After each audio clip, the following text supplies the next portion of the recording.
4장 3절 말씀을 보시면 이렇게 기록해 놓았습니다. 아직도 어렸을 때 곧 왕위에 있은 지 8년에 그의 조상 다윗의 하나님을 비로소 찾고 제12년에 유다와 예루살렘을 비로소 정결하게 하여 그 산당들과 아세라 목상들과 부어 만든 우상들을 제거하여 버렸다라고 말씀합니다. 우리가 알다시피 요시야 왕의 할아버지는 므낫세라는 악한 왕, 악하다가 조금 나중에 선한 돌이킴을 했던 왕이고, 바로 그 다음 아버지는 아몬이라고 하는 아버지 왕인데 대단히 악한 왕으로 살았죠. 따라서 요시야가 눈을 뜨자마자 대단한 신앙의 소유자였다라고 볼 수 없을 것 같습니다. 성서는 여호와보시 정직히 행한 왕이라고 했지만, 오늘 본문에 의거해 본다고, 본문 앞에 나와 있는 말씀을 의거해 본다고 한다면 아마 8세 혹은 16세, 왕위에 있은 지 8년이면 나이 16살입니다. 16세가 될 때까지는 아마 히스기야 왕의 이야기, 전해오는 증조 할아버지인가요? 할아버지 얘기, 또 므낫세 왕이 돌이켰을 때 할아버지 이야기, 아마 이런 이야기들을 들었을 것 같고, 정상적으로 내가 왕이긴 왕인데 16세짜리 소년 왕이 내가 왕이긴 왕인데 내가 이거 진짜 왕 아니고 진짜 왕은 하나님이시구나. 내게 왕 자리를 주시고 내가 왕노릇 할 수 있도록 이끌어 주신 분 하나님이시구나. 이렇게 자기 신앙의 정체성을 갖게 된 것은 아마도 16세, 8년, 왕이 오른 8년 정도로 봅니다. 그런데 역대 기자는 그렇게 쓰면서 뭐라고 했냐면 아직도 어렸을 때라고 표기를 합니다. 그러니까 역대 기자는 아마 그가 청소년기, 참으로 어떻게 보면은 아직도 어리다면 어리고 부족하다면 참으로 부족한 바로 그 시점에 하나님을 진정한 왕으로 영접한, 회심한, 요즘 신앙용어로 하면 회심한 그런 시기로 표기를 하고 있고요. 16살에서 이제 4년이 지나고 나서 제12년, 왕위에 오른 제12년은 8세에 등극했으니까 20살 때가 된 거죠. 20살 때는 무슨 일을 했냐면 유다와 예루살렘을 비로소 정결했다, 정화시켰다, 정결하게 했다라고 말씀합니다. 그러면서 그 내용을 산당들, 아세라 목상들, 부어 만든 우상들을 제거했다라고 기록합니다. 그러니까 우리가 조금만 상상적으로 동원해서 뒤집어 거꾸로 생각해 본다면, 요시야가 왕위에 올랐을 때, 그리고 왕위에 올라서 12년이 지나는 동안까지도 여전히 아마도 할아버지 므낫세 때 미처 청산하지 못한 것, 또 아버지 아몬 왕 때 청산하지 못한 것들이 예루살렘 성전 주위 예루살렘 근처에 산재에 있던 것으로 보여집니다. 그런 것들을, 그러니까 요시야를 중심으로 해서 가장 삶에 가까운 근접에 있는 삶의 가장 기본적인 자리를 먼저 깨끗하게 정화시키는 그런 작업들을 행했다라고 볼 수 있습니다. 예루살렘 성전과 가장 가까운 예루살렘, 그리고 유다 전역을 정화시키는 것을 볼 수가 있습니다. 가장 당시 민간 신앙으로서 타락의 전형적인 소굴로 여겨졌던 산당을 제거시키고, 사실 유다의 왕으로서는 도저히 용납할 수 없는 바알신, 아세라신 섬기던 이런 것들을 제거했던 것을 볼 수가 있습니다. 이와 같은 요시야 왕의 그 솔선수범하는 모습을 보고 유다 백성들도 자발적으로 동참을 하게 되죠. 나비 효과가 일어나서 동참을 하게 됩니다.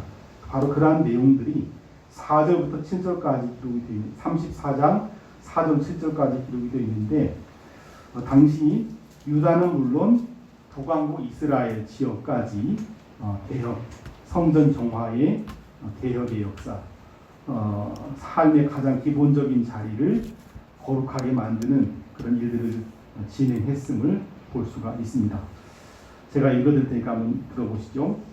무리가 왕 앞에서 바알의 제단들을 헐었으며 왕이 또 그 제단 위에 높이 달린 태양상을 짓고 또 아세라 목상들과 아로 새긴 우상들과 부어 만든 우상들을 빻아 가루를 만들어 제사하던 자들의 무덤에 뿌리고 제사장들의 뼈를 제단 위에서 불살라 유다와 예루살렘을 정결하게 하였으며 라고 기록하고 있습니다. 열왕기 기자는 더욱더 신랄하게 기록을 해놓았는데 심지어 예루살렘 성전 근처에 남창들, 남자 창기들이 있었고 거주하는 지역이 있었고 음란한 짓을 거행했던 곳들이 있었는데 그것을 제거했다라고 하는 표현이 있을 정도로 예루살렘 성전 주변이 혼탁했음을 볼 수 있습니다. 먼저 요시아는 바로 자신의 삶에 가장 가까운 주변 또 그리고 이스라엘 백성들은 점점점 그 영향력이 퍼져서 자신들의 가장 삶의 주변을 개혁, 정화, 정리했던 것을 볼 수가 있습니다. 그들은 복의 근원이신 하나님을 버리고 풍요와 다산을 제공해 준다고 여겨진 남신 바알과 여신 아세라 상을 섬기면서 하나님 뜻대로 살지 못했던 전형적인 모습을 보여줍니다. 그들은 거룩하신 하나님께 예배 드리면서 살아간 백성들에게 주시는 거룩한 문화 대신 바알과 아세라 신에게 제사할 때 행해지는 온갖 음란한 그런 문화에 동화되어서 철저하게 하나님 뜻과 멀어진 그런 삶을 살고 있던 것으로 보여집니다.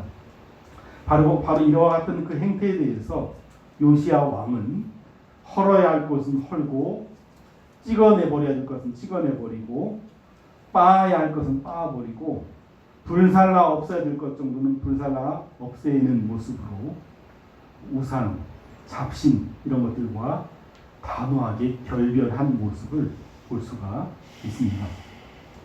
사실 우리의 삶의 자리를 다시 한번 되짚어볼 내용이라고 생각을 합니다. 두 번째로 진행된 요시야 왕의 신앙개혁의 내용은 율법, 하나님 말씀, 언약의 책을 통한 신앙개혁입니다.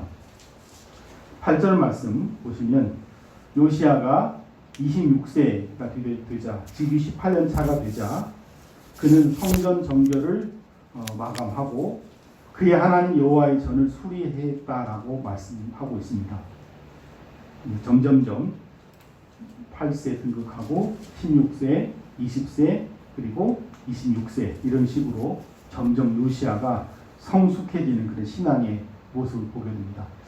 자신의 가장 기본적인 삶의 자리 그 다음에 유다, 이스라엘 쪽까지 이렇게 성전 삶의 자리를 정화시키고 나서 그 다음에 뭘 했냐면 성전을 수리했다라고 말씀합니다.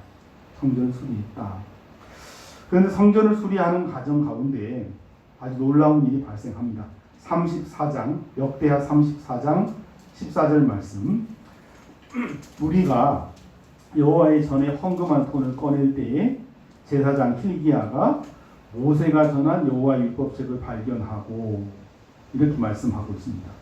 즉 성전을 보수하는 중에 성전을 수리하는 중에 하나님의 율법책, 언약책이 발견된 것입니다. 성전 수리하는 중에 율법책이 발견되고 난 이후의 과정은 우리에게 참 중요한 영적인 통찰력을 제시해 준다고 생각합니다.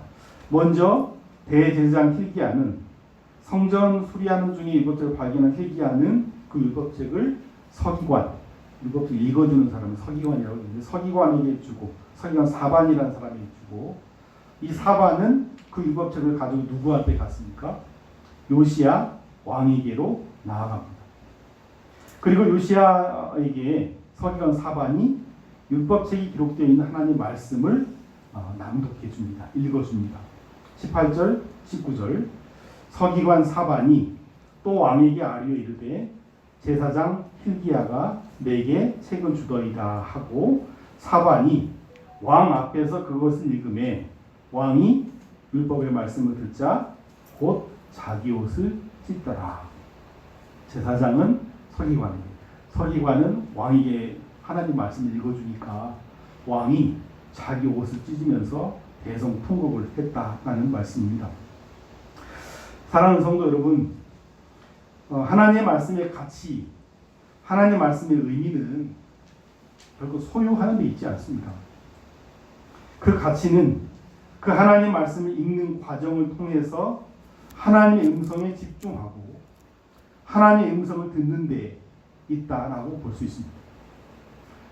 아무리 비싼 기가 막힌 그런 성경 재질로 만들어 놓은 그런 성경책 집 안에 읽지 않고 어느 곳에 잘 보관해 놓는 건 아무 의미가 없다는 거예요.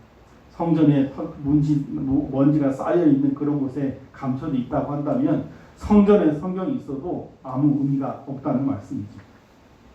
하나님께서는 그래서 히브리서 4장 12절 13절 말씀을 통해서 하나님의 말씀의 능력이 어디에 있는가, 하나님의 말씀 어느 정도 큰 능력이 있는가를 우리에게 제시해주고 있습니다. 우리 한번 좀 찾아서 봅시다. 좀 시간이 없지만 신약성 히브리서 4장 12절 13절 말씀 너무 중요하니까 같이 한번 맞춰서 하나님 말씀을 공독합시다. 여러분 품 안에 있는 하나님 말씀이 우리에게 어떤 의미가 있는 책인지, 어떤 능력이 있는지 함께 하나님 음성을 들어보십시다. 시작.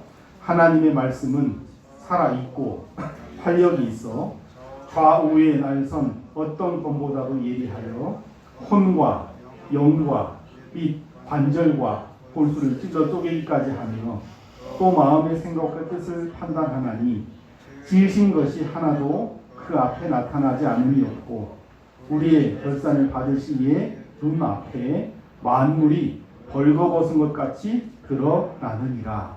아멘. 요시야 왕은 사반이라는 서기관이 읽어준 성경 말씀을 통해서 하나님의 음성을 들은 거예요. 히브리서 4장 12절 13절에 있는 말씀 그대로 자신의 혼과 자신의 영과 자신의 골수와 관절을 찔러 쪼개는 하나님 말씀, 하나님 음성을 들은 겁니다. 그래서 통곡할 수밖에 없었던 것이죠. 복의 근원이신 하나님의 말씀 앞에 드러난 요시야 자신과 유다 왕국의 추하고 부끄러운 그 실체 앞에서 통곡할 수밖에 없었던 것이죠. 요시야 왕의 말씀의 개혁은 여기서 결코 멈추지 않습니다. 그는 더 나아가서 자신뿐 아니라 유다 공동체, 이스라엘 공동체에도 이 하나님의 음성이, 하나님 말씀이 들려져야 될 가치가 있다는 사실을 인식하고 당대의 영적 지도자를 통해서 하나님 뜻을 묻는 과정을 진행을 합니다. 역대하 14장 20절 21절 왕이 hil기야와 사반의 아들 아히감과 미가의 아들 압돈과 서기관 사반과 왕의 시종 아사야에게 명령하이르되 너희는 가서 나와 및 이스라엘과 유다의 남은 자들 위하여 이 발견한 책의 말씀에 대하여 여호와께 물으라. 하나님께서 우리에게 주신 말씀의 의미가, 말씀의 정확한 뜻이 무엇인지를 해석하는 과정, 하나님의 뜻을 정확하게 알고자 하는 과정을 만든 것이죠. 그래서 등장한 사람이 바로 여선지자 훌다입니다. 훌다라는 여성이 등장하는데, 훌다라는 여성은 성전 수리 중에 발견된 하나님의 말씀의 정확한 의미를 요시야 왕과 그 백성들이 이해할 수 있도록 설명을 해줍니다. 역대하 34장 24절 25절 말씀입니다. 여호와께서 이같이 말씀하시기를 내가 이 곳과 주민에게 재앙을 내리되 곧 유다 왕 앞에서 읽은 책이 기록된 모든 저주대로 하리니 이는 이 백성들이 나를 버리고 다른 신들에게 분향하며 그의 손의 모든 행위로 나의 노여움을 샀습니다.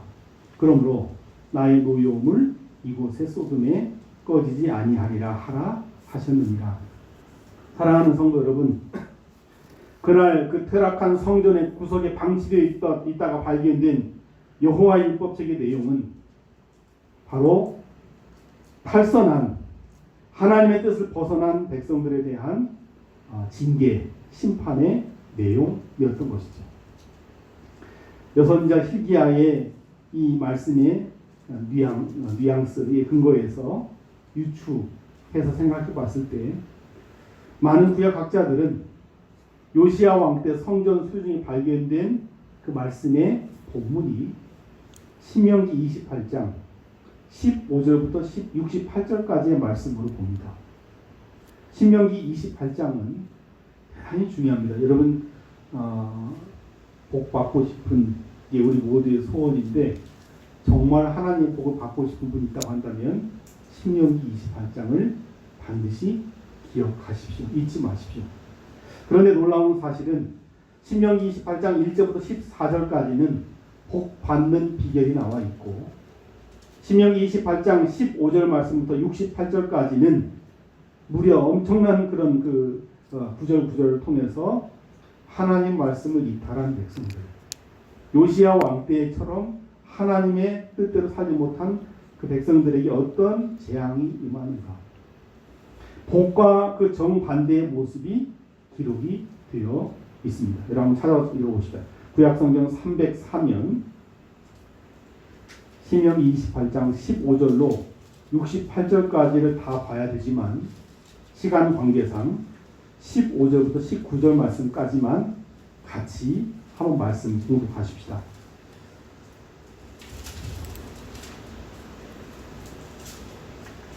우리 교회가 성경 수리를 하다가 목사도 성경을 안 읽고 여러분도 성경을 안 읽고 거의 하나님 뜻과 정반대로 살다가 어느 날 성경을 발견했다.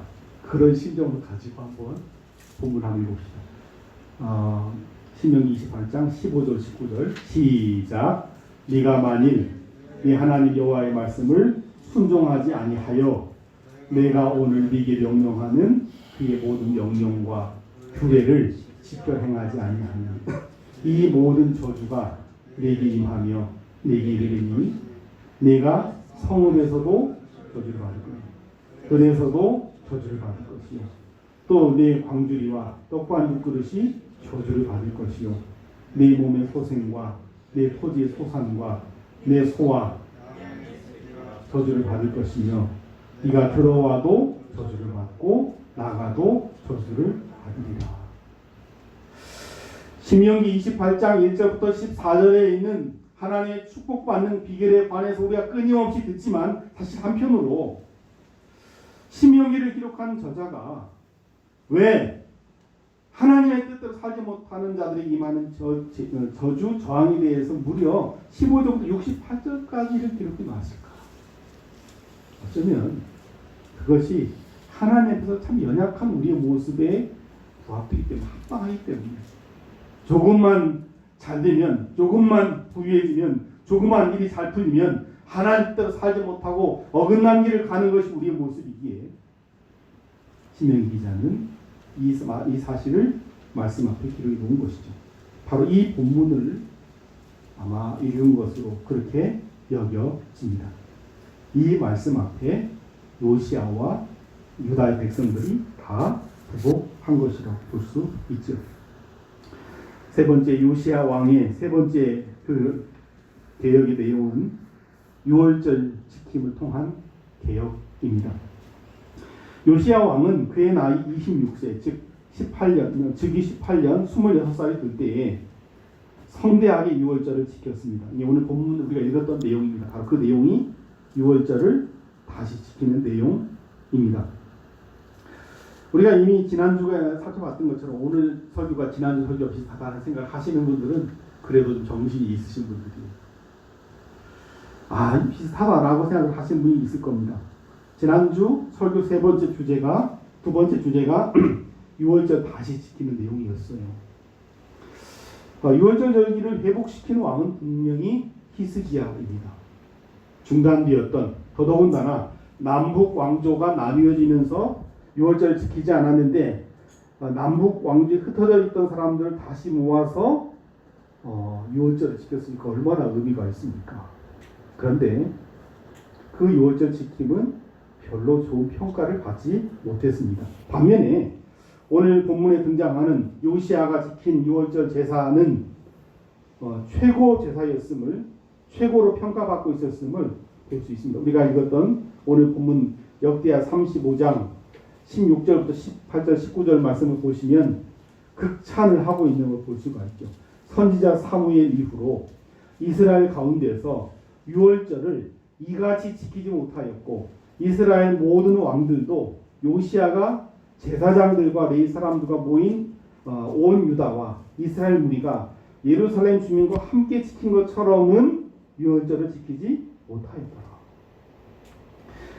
사사시대 이후로 이와 같이 유월절을 제대로 지킨 왕이 백성이 없다라고 평가를 받을 정도로 유월절을 잘 지켰다는 말씀입니다.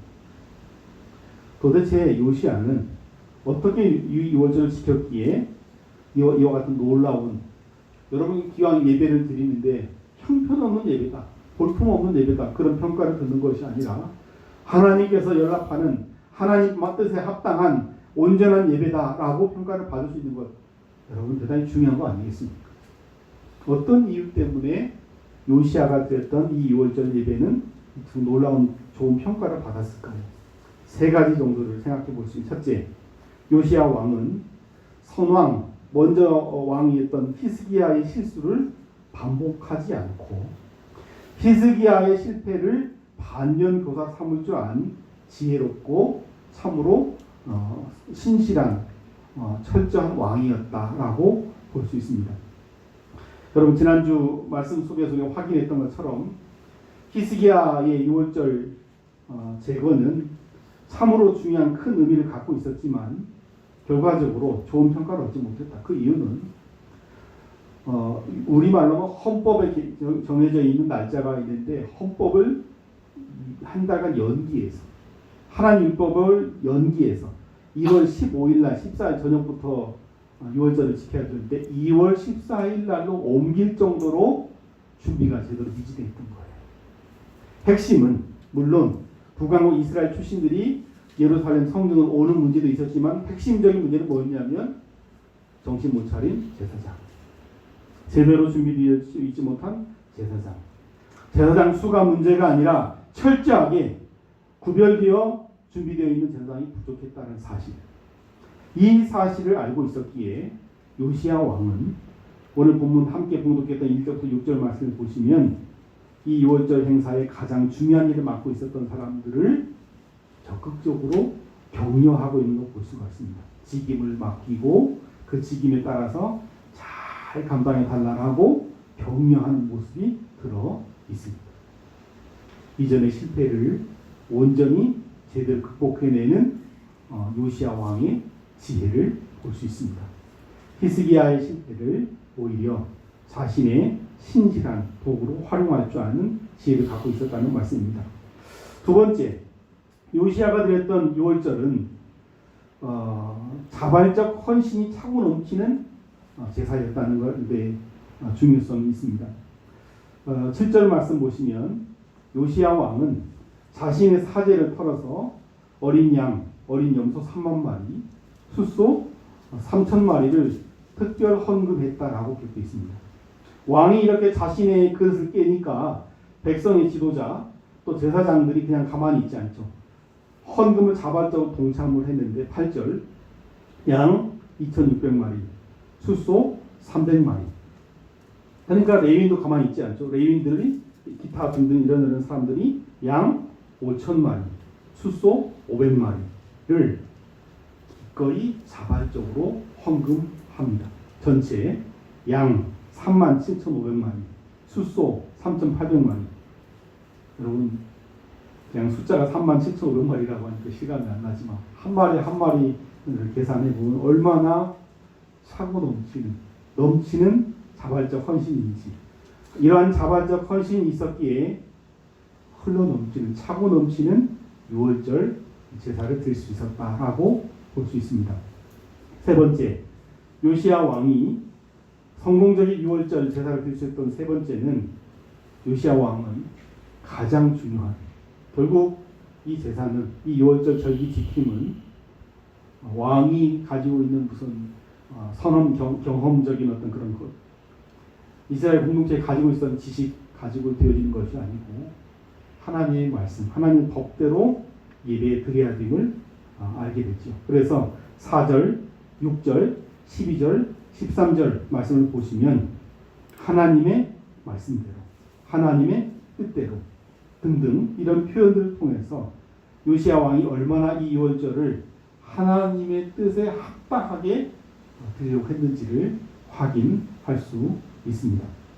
이처럼 선 왕의 실수를 극복하고 철저한 자발적 헌신이 수반이 되고 하나님의 말씀에 의거해서 유월절을 지켰을 때에 그는 전무후무한 열왕기하 23장 25절에서 이렇게 요시야 왕을 극찬합니다. 요시야와 같이 마음을 다하며 뜻을 다하며 힘을 다하여 모세의 모든 율법을 따라 여호와께로 돌이킨 왕은 요시야 전에도 없었고 후에도 그와 같은 자가 없었더라 라고 평가를 하고 있습니다. 사랑하는 성도 여러분, 말씀을 마감합니다. 이제 우리 차례입니다. 유다의 왕이 자신의 삶의 자리를 기억하고 나라를 기억하고 예배를 기억하고 삶을 기억한 것이 무슨 우리와 의미가 있습니까? 이 말씀이 오늘 우리의 신앙의 자리, 우리의 신앙의 태도, 우리의 신앙의 가치, 우리가 살고 있는 삶의 현장에서 적용되지 않는다고 한다면 요시야 왕의 성공적인 계획이 무슨 의미가 있겠습니까? 신약 성서는 구약 성경과 달리 우리는 예수의 피로 구원받았고 그 예수 그리스도의 피 때문에 지성소에 예루살렘 성전의 성소와 지성소에 들어갈 수 있는 담력을 얻었고 그리고 거기서 대제사장 노릇을 할 수 있는 그런 사람이 되었다라고 우리의 신분의 변화를 말씀합니다. 우리 한 사람 한 사람은 그래서 바울 사도는 하나님의 영이 거하는 거룩한 처소가 바로 여러분들이라고 말씀하고 있습니다. 문제는 요시야 왕이 자기 시대를 검증했을 때 보였던 그런 모습이 오늘 우리의 모습은 아닌가. 여러분의 몸은 하나님의 성전을 이루고 있는 여러분의 몸은, 여러분의 영혼은, 여러분의 마음은, 여러분의 내면은 지금 어떻습니까? 요시야의 개혁 이야기는 수천 년 전에 나와 무관한 그런 개혁의 이야기로 끝난다고 한다면 의미가 없죠. 하나님의 영이 거하는 하나님의 성전으로서 우리의 모습을 다시 한번 돌이켜보시고 진정한 신앙 개혁의 요시야 왕과 같은 진정한 신앙 개혁의 기쁨을 맛보고 싶다고 한다면 온통 우리의 마음을 사로잡고 있는 우리의 마음을 누락질하고 있는 우리 시대의 바알과 아세라와 온갖 우상들을 다 단호하게 척결하고 부수고 깨뜨리고 불사를 수 있는 진정한 용기를 얻으시기를 주님의 이름으로 부탁을 드립니다. 뿐만 아니라 하나님의 말씀인 성서 앞에 철저히 구별하여 서시기 바랍니다. 내가 가지고 있는 이 성서가 하나님의 말씀이라는 사실을 믿음의 눈으로 바라보고 나와 무관한 하나님의 말씀이 아니라 여전히 내 삶을 다루고 있고 내 인생을 다루고 있고 우리 가정, 이 교회의 역사를 이끌어가는 말씀이 하나님의 말씀 성서라는 사실을 인정하시고 성서가 들려지는 소리에 귀를 기울이십시오. 삶의 방향을 맞추시고 삶의 방향을 틀어 새로운 길로 걸어 가십시오. 그리고 더 나아가 하나님 시간과 하나님의 절기를 구별해서 우선순위를 두고 지켜나가시는 온전한 마음으로 그 하나님의 구별된 시간들을 채워나가시는 저와 여러분들 되시기를 주님의 이름으로 간곡하게 부탁을 드립니다. 설교 시간에 재앙, 저주, 재난을 퍼붓는 그런 말씀이 선포되지 않지 않겠습니까? 다시 한번 신명기 28장 한번 찾아보십시다. 신명기 28장 1절로 6절 말씀까지 한번 같이 말씀을 봉독하고 설교를 마치겠습니다. 28장 1절로 6절 큰 소리로 같이 하나님 말씀을 듣도록 하겠습니다. 시작. 네가 네 하나님 여호와의 말씀을 삼가 듣고 내가 오늘 네게 명령하는 그의 모든 명령을 지켜 행하면 네 하나님 여호와께서 너를 세계 모든 민족 위에 뛰어나게 하실 것이라. 네가 네 하나님 여호와의 말씀을 청종하면 이 모든 복이 네게 임하며 네게 이르리니 성읍에서도 복을 받고 들에서도 복을 받을 것이며 네 몸의 자녀와 네 토지의 소산과 네 짐승의 새끼와 소와 양의 새끼가 복을 받을 것이며 네 광주리와 떡반죽 그릇이 복을 받을 것이며 네가 들어와도 복을 받고 나가도 복을 받을 것이니라. 아멘. 기도하겠습니다. 하나님 아버지, 바라고 넘기는 우리의 영혼에, 우리의 몸에, 우리의 가정에 신앙 개혁이 이루어져서 하나님 말씀을 지켜 행하고 순종함으로 말미암아 주어지는 놀라운 복의 주인공들이 될 수 있도록 도와주옵소서. 신앙 개혁은 결국 우리 개인의 복과 연관되어 있음을 깊이 깨닫고 살아갈 수 있도록 주님 도와 주시옵소서. 예수 그리스도의 이름으로 간절히 기도하옵나이다. 아멘. 주신 찬양하시면서 예리하신 예물을 하나님께 드리시겠습니다.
감사합니다. 이 길고 십이 열렬한 전염병의 계절을 은혜 베풀어 주셔서 강건하게 살게 해주시고 거룩한 주일 우리의 몸을 구별하고 시간을 구별하고 물질을 구별하고 공간을 구별하고 몸을 구별해서 하나님께 바치게 하신 진심으로 감사합니다. 날마다 우리의 삶을, 우리의 신앙을, 우리의 내면을 개혁해 나가며 살아가는 하나님의 자녀들, 백성들 되게 도와주옵소서. 성전인 내 몸을 깨끗하게 정화시키고 말씀으로 그 내면을 채우고 그리고 날마다 하나님의 시간, 영혼의 구원의 절기를 지켜나갈 수 있는 담대한 하나님의 백성들 될 수 있도록 도와주옵소서. 그럴 때 어떤 재난이 온다 할지라도 어떤 역경이 온다 할지라도 우리 앞에 아무것도 아님을 깨달아 할 수 있도록 도와주시옵소서. 특별히 성도들의 가정과 자녀들과 일터를 기억하여 주옵소서.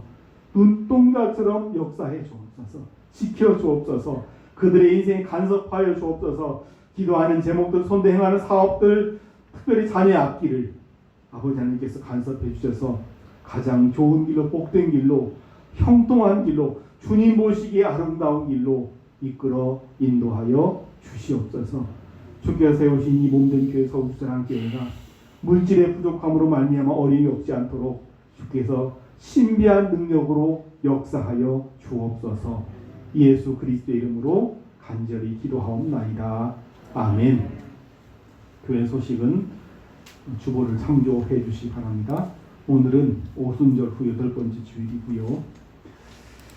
코로나19가 종식이 될까를 다들 의심할 정도로 다시 전 세계, 우리나라는 좀 덜하지만 전 세계가 지금 극점을 향해서 1,500만 명 감염됐다라고 보지 않습니까?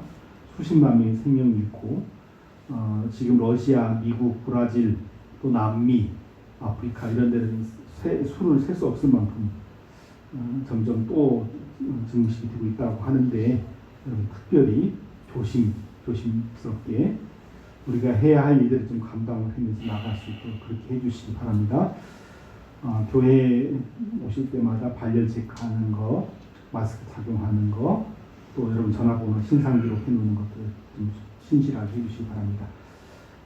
오늘 아마 여러분 보셔서 아시겠지만은 실내화를 이제 없앴는데 실내화가 좀 장점이 있고 단점이 있는데 단점이 좀 많이 발전되는 것 같아요. 그래서 이제 위아래 공이 실내화를 사용하지 않도록 그렇게 할 테니까 여러분 신경.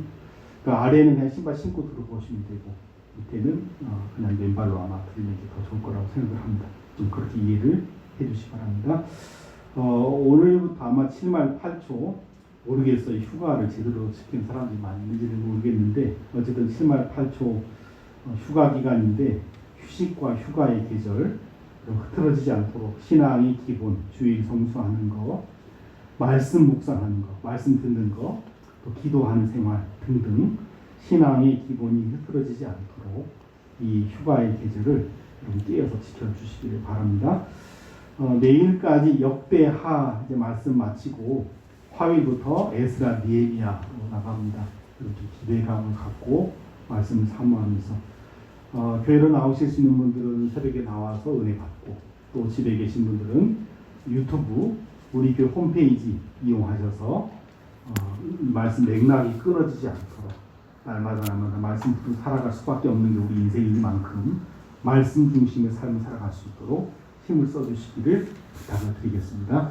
이제 다 일어나셔서 반갑게 여러분 옆에 계신